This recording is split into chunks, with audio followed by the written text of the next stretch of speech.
Hello friends, welcome to the class. आज हम लोग थर्ड पार्ट करेंगे हमारे यूनिट 32 कॉस्टिंग मेथड्स का। अभी तक हम लोगों ने देखा कि कॉस्टिंग मेथड्स क्या होते हैं और फिर उसमें हम लोगों ने unit costing, contract costing, job costing हमने डिटेल में भी पढ़ा। आज हम लोग इस चैप्टर में आगे कंटिन्यू करेंगे। चलिए let's start. Kindly confirm that audio video is okay. चलिए, first of all, join our free daily live classes at YouTube for JIB, CIB, and promotion exams.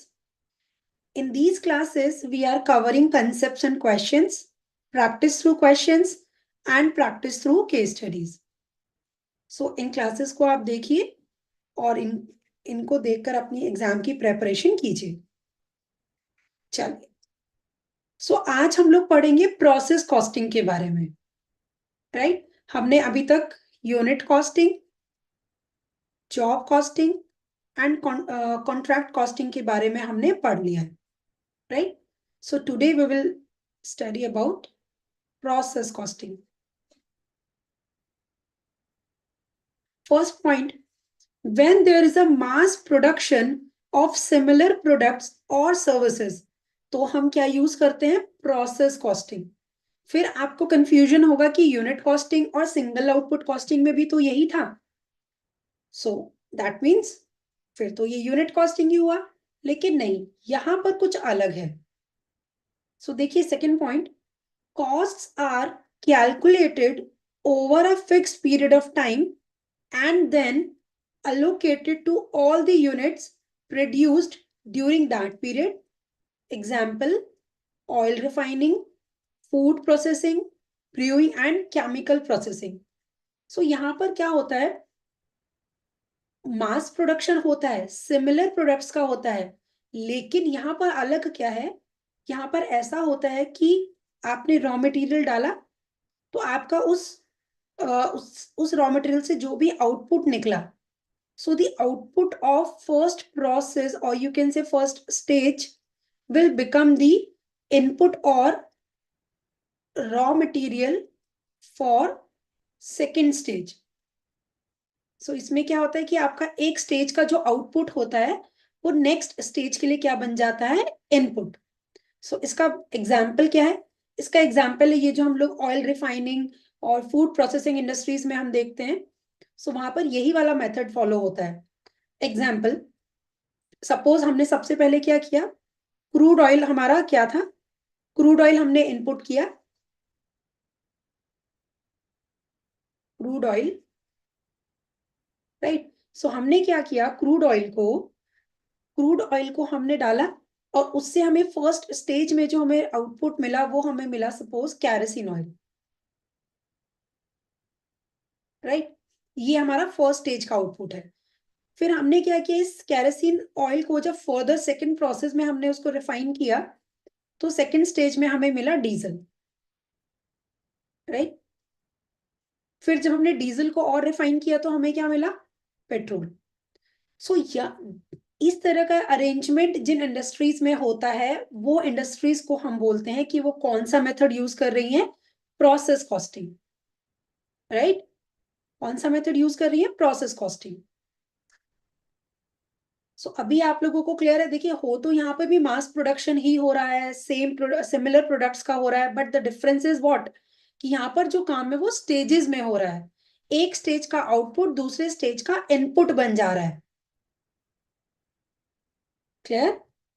Confirm कर दीजिए कि ये स्लाइड आपको क्लियर है, इसमें कोई डाउट नहीं है।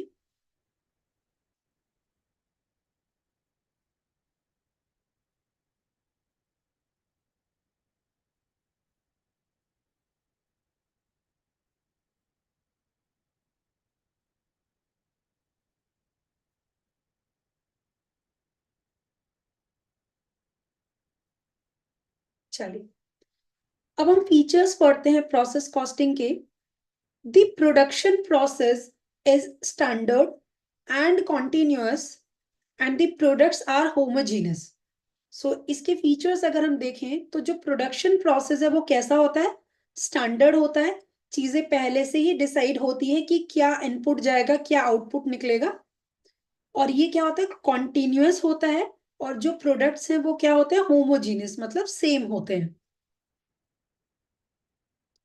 Right.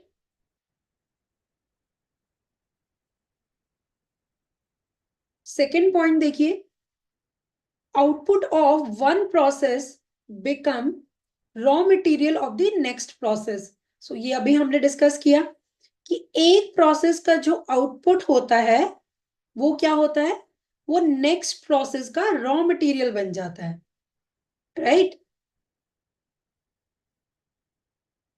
So output of one process become raw material of the next process. So clear है ये।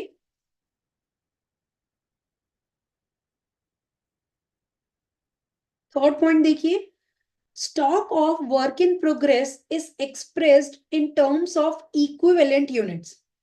So जो भी हमारा काम वर्क इन प्रोग्रेस में होता है तो हम क्या करते हैं उसको, जैसे कि फॉर एग्जाम्पल हमारी 20 यूनिट्स हैं और उनका जो कंप्लीशन स्टेज है वो है सपोज 50%। तो हम क्या करेंगे, हम इन 20 वर्क इन प्रोग्रेस वाली यूनिट्स को हम इसको इक्विवेलेंट मानेंगे, that 20 units of WIP is equals to 10 units of finished goods, अगर उसका जो कंप्लीशन है वो 50% है तो, राइट। तो इससे हमारा इसको बोलते हैं इक्विवेलेंट यूनिट्स, कि हम क्या करते हैं वर्क इन प्रोग्रेस को, वो प्रोडक्ट्स जो अभी हमारे अंडर प्रोसेस हैं, सेकेंड या थर्ड स्टेज में है, सो उनको हम क्या करते हैं, उनको हम इक्विवेलेंट यूनिट्स में एक्सप्रेस करते हैं, राइट।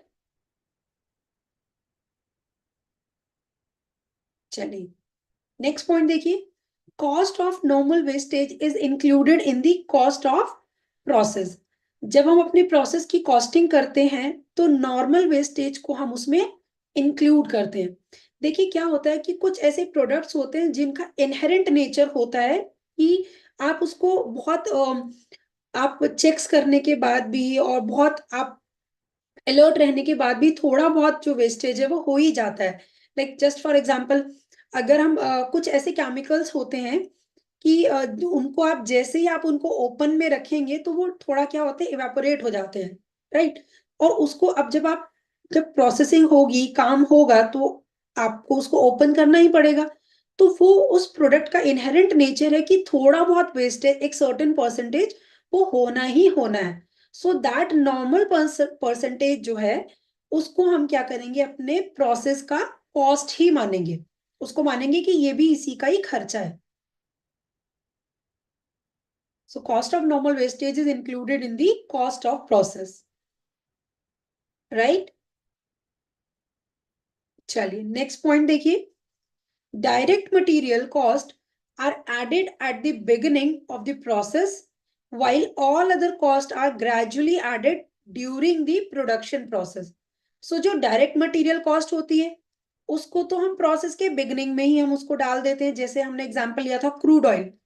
सो क्रूड ऑयल हमारा क्या है, क्रूड ऑयल हमारा डायरेक्ट मटेरियल है, तो उस डायरेक्ट मटेरियल को हमने बिगिनिंग में ही डाल दिया, फर्स्ट प्रोसेस में ही हमने उसको डाल दिया, ठीक है। बाकी की जो कॉस्ट है वो धीरे धीरे फिर ऐड होती है, राइट। सो चलिए एक बार इसको देख लीजिए और कंफर्म कर दीजिए कि ये पॉइंट्स आपको क्लियर है। If there is any doubt so you can ask.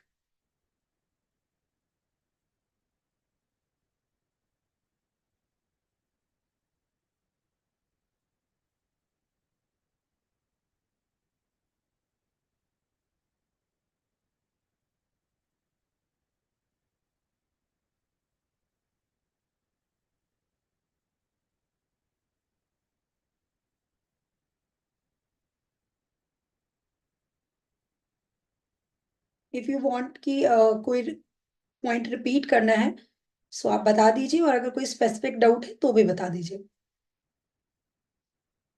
Production process continuous होता है और प्रोडक्ट्स होमोजीनियस होते हैं। आउटपुट एक प्रोसेस का दूसरे प्रोसेस के लिए क्या होता है, रॉ मटेरियल होता है। जो वर्क इन प्रोग्रेस होता है उसको हम इक्विवेलेंट यूनिट्स में एक्सप्रेस करते हैं। नॉर्मल वेस्टेज की जो कॉस्ट होती है उसको हम क्या करते हैं, इंक्लूड कर देते हैं प्रोसेस की कॉस्ट में। डायरेक्ट मटेरियल इनिशियली ही ऐड हो जाता है और बाकी की जो कॉस्ट है वो धीरे धीरे ऐड होती है, राइट। सो आई होप ये स्लाइड आप लोगों को क्लियर होगी।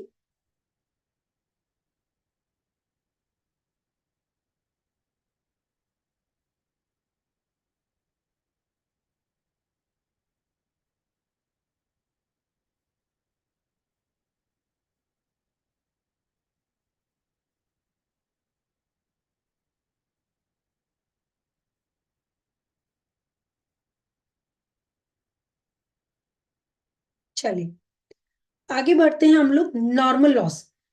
नॉर्मल लॉस क्या होता है, अभी मैंने आपको बताया, अभी हमने पढ़ा नॉर्मल वेस्टेज।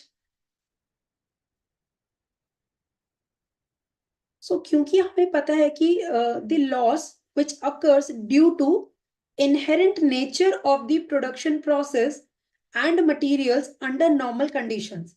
सो अगर नॉर्मल कंडीशंस में, देखिए जस्ट फॉर एग्जांपल हमें पता है कि ये जो केमिकल है, जिस चीज में भी हम अभी काम कर रहे हैं, तो उसमें 5% जो है टोटल केमिकल का वो क्या होता है, वो इवेपोरेट हो जाता है। तो ये हमें पता है कि ये क्या है, ये एक नॉर्मल हमारा लॉस है जो कि हम कितना भी कोशिश कर लें इतना होगा ही होगा, right, in normal conditions, right. So और ये किस वजह से होता है, ये उस पर्टिकुलर केमिकल या उस पर्टिकुलर प्रोडक्ट के इनहेरेंट नेचर की वजह से होता है और इसको हम अवॉइड नहीं कर सकते। सो इसीलिए हम इसको बोलते हैं नॉर्मल लॉस। इसको कैलकुलेट करने का जो फॉर्मूला होता है वो होता है cost of one unit is equals to total cost minus sale value of scrap divides by input units minus normal loss unit. Suppose हमारी जो टोटल कॉस्ट है वो आई है 5,000 और ये जो हमारा सपोज जो प्रोडक्ट हमारा वेस्ट हो गया, अब जैसे केमिकल के केस में तो खैर हम उसको ट्रैक नहीं कर सकते, लेकिन कितनी बारी क्या होता है, सपोज कुछ हमारे एक दो यूनिट्स हैं, वो प्रोडक्ट हमने बनाए लेकिन वो क्वालिटी प्रोडक्ट नहीं बने, राइट। सो उसको हम नॉर्मल प्रोडक्ट्स में तो नहीं बेच सकते। सपोज उसमें कुछ डिफेक्ट आ गया, तो अगर हम उसको बेचेंगे और वो कुछ प्राइस में जाएगा, लाइक 10 रुपीज या 20 रुपीज में अगर वो जाएगा, तो उतना हम माइनस कर देंगे इसमें से, राइट। सो अभी हम केमिकल का एग्जाम्पल ले रहे हैं, तो अभी हम मानेंगे जीरो उसका स्क्रैप वैल्यू है। स्क्रैप वैल्यू मतलब वो जो डिफेक्टेड प्रोडक्ट है या जिसका हमें लॉस हो गया, वो अगर हम उसको बेचें तो वो कितने में बिकेगा, राइट। ये पॉइंट वहां पर लगेगा जहां पर हमारा कोई डिफेक्टेड प्रोडक्ट बन जाता है। क्लियर। सो टोटल कॉस्ट 5,000 हो गई, स्क्रैप वैल्यू 0 हो गई। सपोज इनपुट यूनिट्स हमारी थी 500 और हमारी 5 यूनिट्स जो है वो लॉस हो गई। तो हम क्या करेंगे, 5,000 डिवाइड बाय 495। सो हम इसको डिवाइड करेंगे तो हमें क्या मिल जाएगा कि हमारे कॉस्ट पर यूनिट कितना होगा, एक यूनिट का हमारा कॉस्ट कितना आएगा। सो वो हम यहां से कैलकुलेट कर लेंगे। So this is the formula.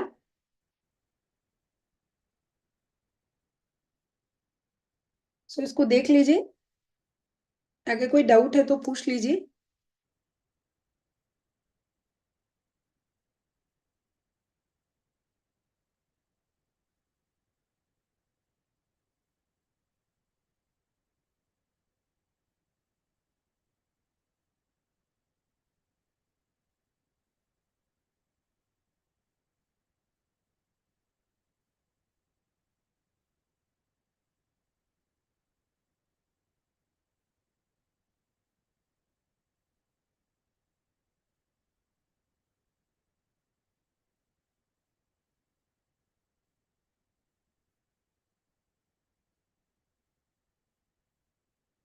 चलिए,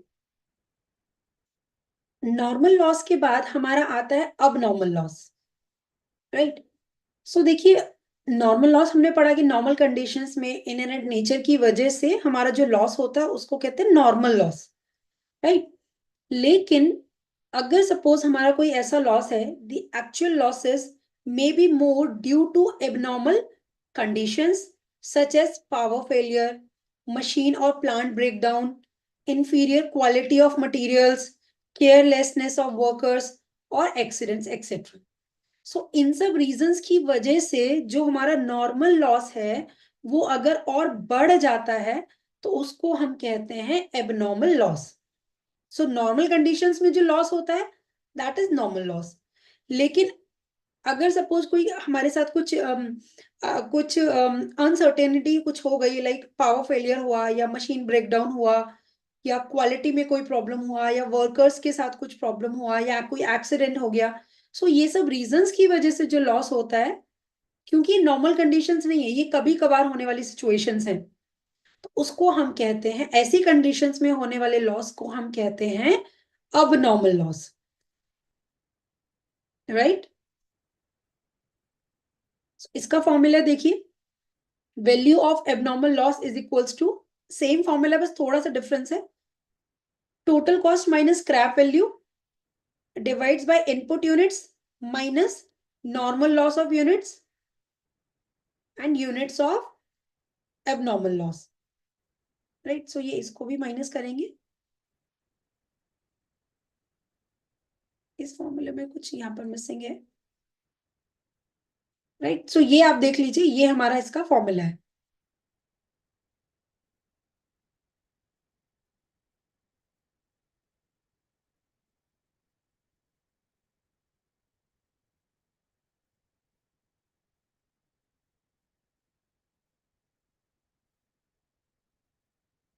चलिए, सो ये हमारा नॉर्मल लॉस अब नॉर्मल लॉस हो गया है। अब हम लोग क्या करेंगे, एमसीक्यूज करेंगे। बट एमसीक्यूज करने से पहले ये इंपॉर्टेंट इन्फॉर्मेशन है आप लोगों के लिए।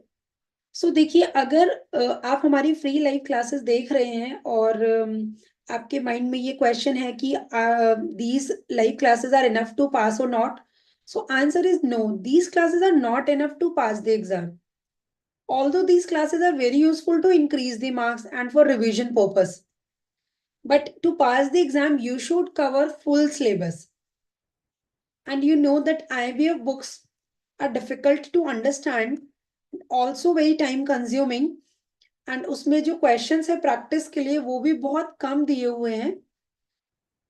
सो इन सब के लिए आप क्या कर सकते हैं, आप हमारी वीडियो लेसन्स ले सकते हैं, उसमें हमने पूरा सिलेबस कवर किया हुआ है, मैकमिलन बुक के ऊपर बेस्ड है वो। उसके अलावा प्रैक्टिस के लिए आप हमारे जो क्वेश्चन बैंक्स हैं उनको ले सकते हैं, इनमें प्रीवियस अटेम्प्ट्स के जो क्वेश्चंस हैं वो भी इंक्लूडेड हैं।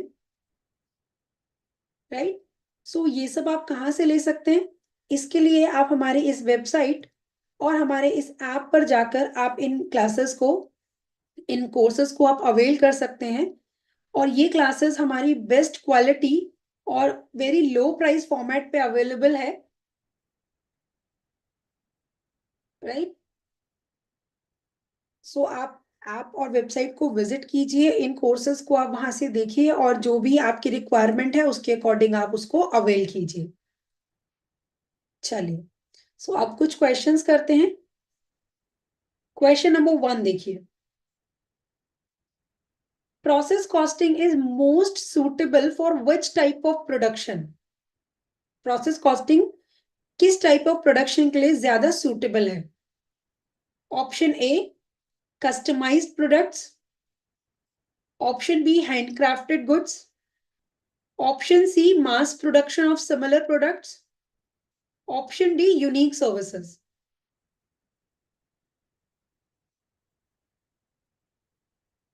सो बताइए।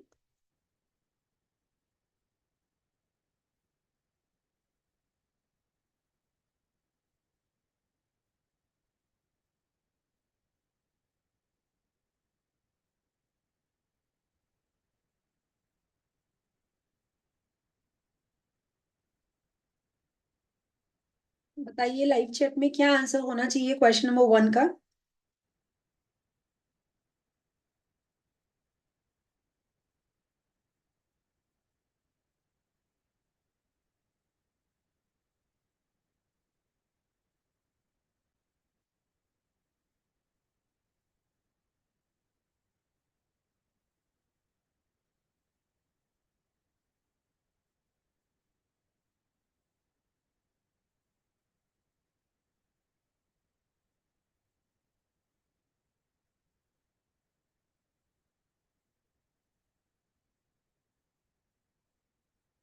जल्दी से बताइए, जो भी लोग प्रेजेंट हैं लाइव क्लास में, बताइए क्या आंसर हो सकता है इस क्वेश्चन का।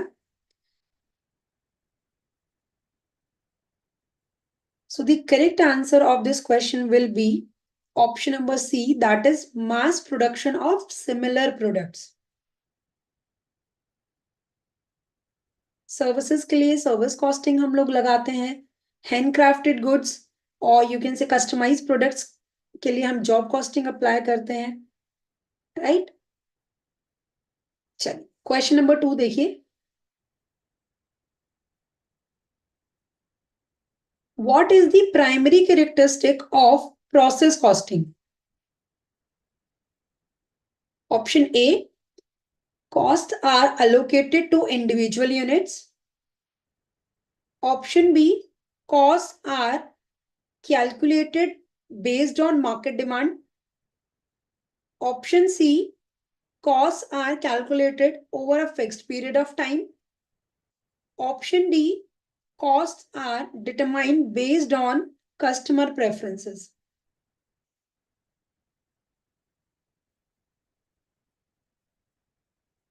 So बताइए।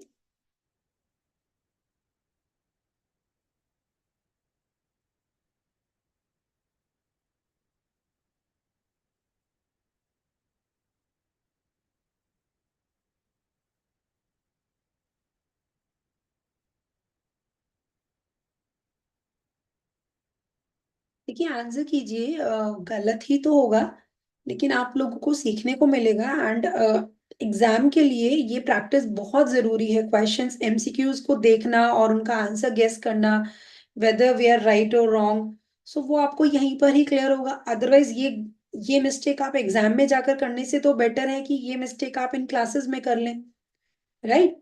And this is the motive of these classes.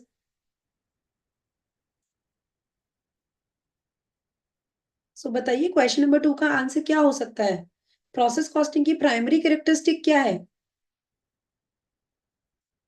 क्या कॉस्ट को हम इंडिविजुअल यूनिट्स पे एलोकेट करते हैं, या मार्केट डिमांड पे उसको कैलकुलेट करते हैं, फिक्स्ड पीरियड ऑफ टाइम के ऊपर कैलकुलेट करते हैं, या फिर कस्टमर प्रेफरेंस के ऊपर करते हैं?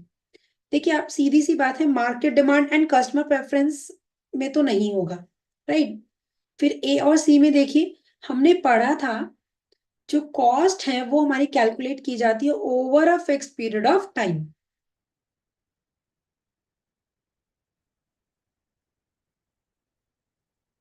Right.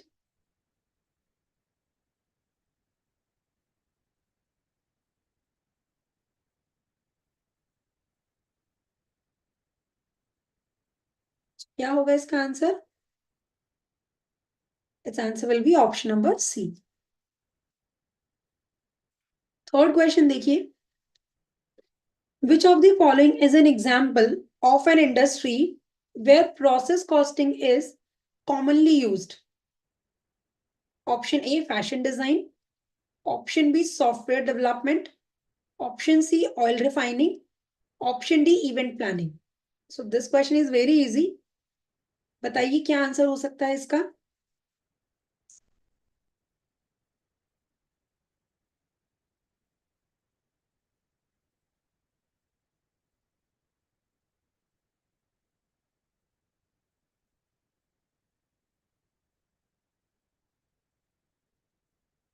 Answer will be what? Option C, oil refining. यही तो पढ़ा था हमने कि प्रोसेस कॉस्टिंग में हमारी chemical industries, food processing, oil refining, ये सब हमारे एग्जाम्पल्स हैं। फोर्थ क्वेश्चन देखिए। In process costing what happens to the output of one process? So एक प्रोसेस के आउटपुट के साथ क्या होता है? Option A, it is discarded. Option B, it is sold immediately. Option C, it becomes the raw material for the next process. Option D, it is stored indefinitely.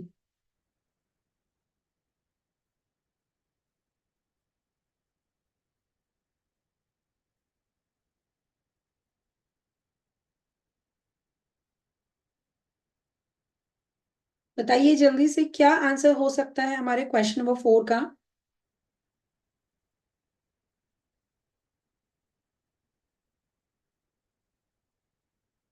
Answer will be option number C, that the output of one process becomes the raw material for the next process. Right? Fifth question देखिए. How is the stock of work in progress expressed in process costing? So हमारा जो work in progress है उसको हम कैसे express करते हैं process costing में? Option A, in terms of monetary value. Option B, in terms of finished products. Option C, in terms of equivalent units. Option D, in terms of raw material. So बताइए क्या answer हो सकता है?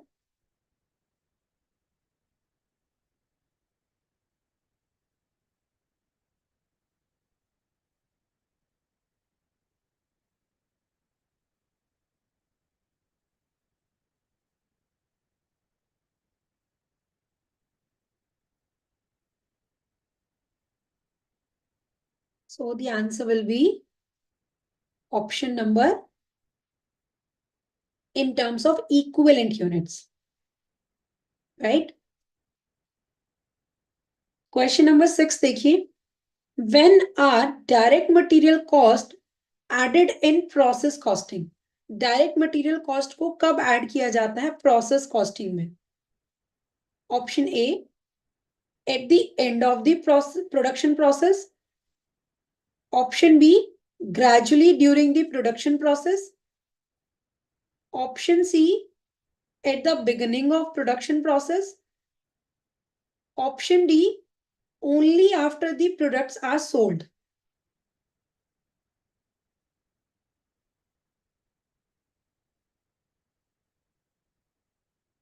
So बताइए, what can be the answer of question number 6?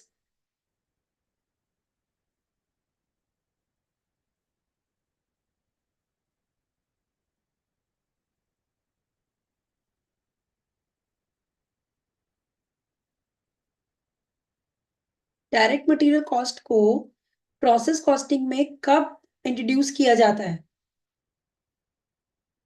And of the production process में no.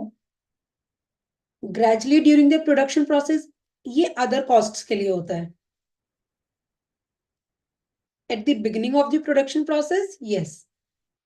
जो हमारा direct material cost होता है उसको बिगिनिंग में क्या कर दिया जाता है? उसको प्रोडक्शन प्रोसेस के बिगिनिंग में उसको लगा दिया जाता है. एग्जाम्पल हमने किया था लाइक क्रूड ऑयल. सो क्रूड ऑयल हमारा क्या है? क्रूड ऑयल हमारा डायरेक्ट मटेरियल है, तो उसको हमने फर्स्ट स्टेज में ही लगा दिया. Clear?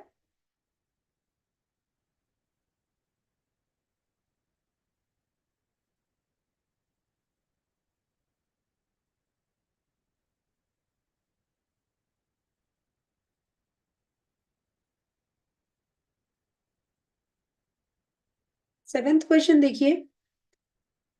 Which type of process costing assumes all units produced are identical?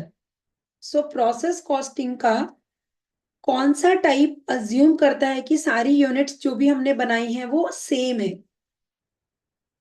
Option A, weighted average cost. Option B, standard cost. Option C, first in first out cost.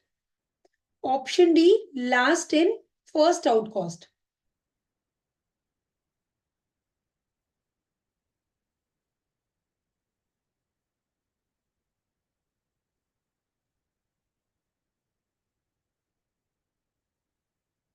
So बताइए.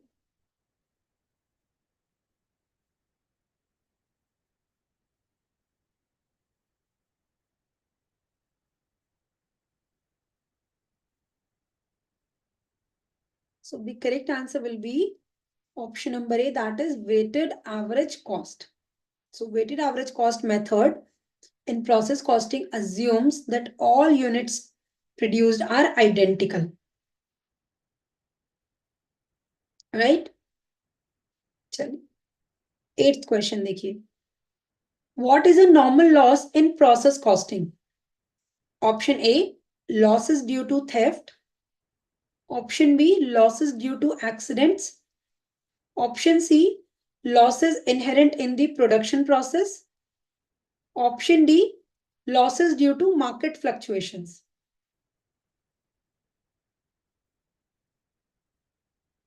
So बताइए क्या answer होना चाहिए question number 8 का?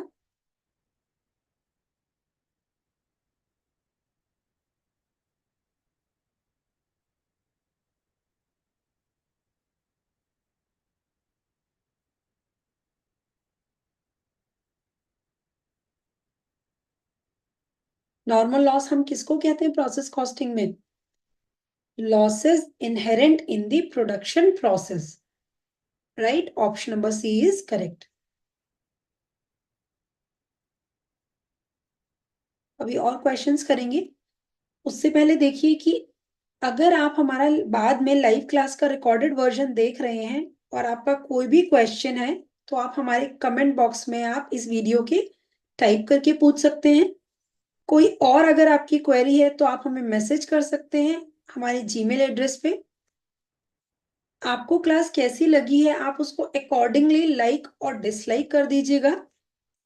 अगर आपको लगता है कि क्लास बेनिफिशियल है सो इसको शेयर कीजिए अपने सोशल ग्रुप्स में, अपने फ्रेंड्स के साथ, कलीग्स के साथ, और हमारे चैनल को सब्सक्राइब कर लीजिए और बेल आइकन भी प्रेस कीजिए जिससे कि आपको हमारे जो नोटिफिकेशंस हैं वो आपको रेगुलरली मिलते रहें ऑन टाइम और आप जो भी क्लासेस हैं वो आपकी मिस ना हो.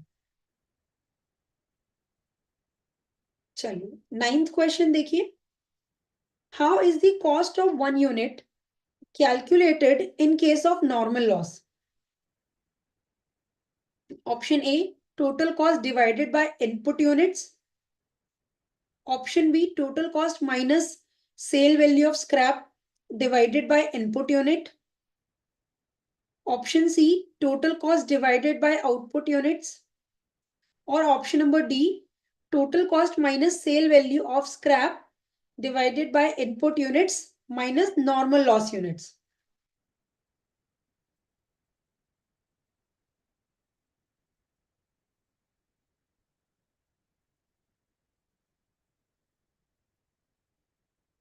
बताइए क्या आंसर होना चाहिए इसका?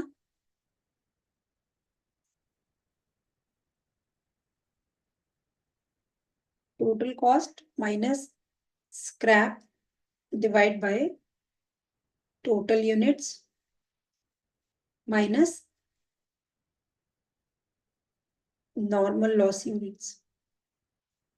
सो इसके अकॉर्डिंग हमारा आंसर है option number D, that is total cost minus sale value of scrap divided by input units total minus normal loss units, right? Question number 10 देखिए. How is the value of abnormal loss calculated? Option A, total cost divided by input units. Option B, total cost minus sale value of scrap divided by input units. Option C, total cost divided by output units. Option D, total cost minus sale value of scrap divided by total input units minus normal loss units and minus abnormal loss units. Right? So इसका हमारा answer हो जाएगा option number D. So clear. अगर आपको ये formula याद रहेगा तो अगर इससे क्वेश्चन भी आता है तो आप क्वेश्चन भी कर पाएंगे और अगर सिर्फ फॉर्मूला पूछते हो तो वो भी फिर आप कर पाएंगे, राइट? सो ये हमने कर लिए हैं इसके क्वेश्चंस. अगर आपकी कोई भी क्वेरीज होगी तो आप पूछ लीजिएगा, right? And we will continue in the next class. Thank you so much.